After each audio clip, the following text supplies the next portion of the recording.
ராமநாதபுரம் அருகே காசோலை மோசடி வழக்கில் முன்னாள் ஊராட்சி மன்ற தலைவர் கைது செய்யப்பட்டார்.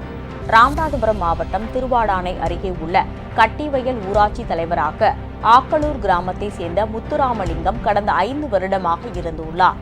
இவர் கடந்த 2021ஆம் ஆண்டில் எட்டுக்குடி கிராமத்தை சேர்ந்த துரை மாணிக்கம் என்பவரிடம் தனது தேவைக்காக 3,50,000 கடனாக பெற்றுக்கொண்டு அதற்கு ஆதரவாக ஒரு காசோலையை கொடுத்துள்ளார்.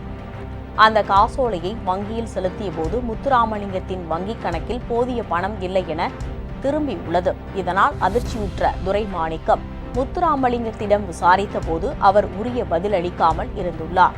இதுகுறித்து துரைமாணிக்கம் திருவாடானை நீதித்துறை நடுவர் நீதிமன்றத்தில் கடந்த 2021ஆம் ஆண்டு செக் மோசடி வழக்கு தாக்கல் செய்தார்.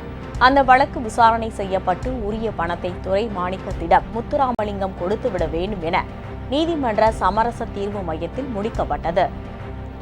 ஆனால் நீதிமன்ற உத்தரவை மதிக்காமல் முத்துராமலிங்கம் பணத்தை செலுத்தாமல் ஏமாற்றி வந்ததால் துரைமாணிக்கம் ராமநாதபுரம் சார்பு நீதிமன்றத்தில் நிறைவேற்றுதல் தாக்கல் செய்தார்.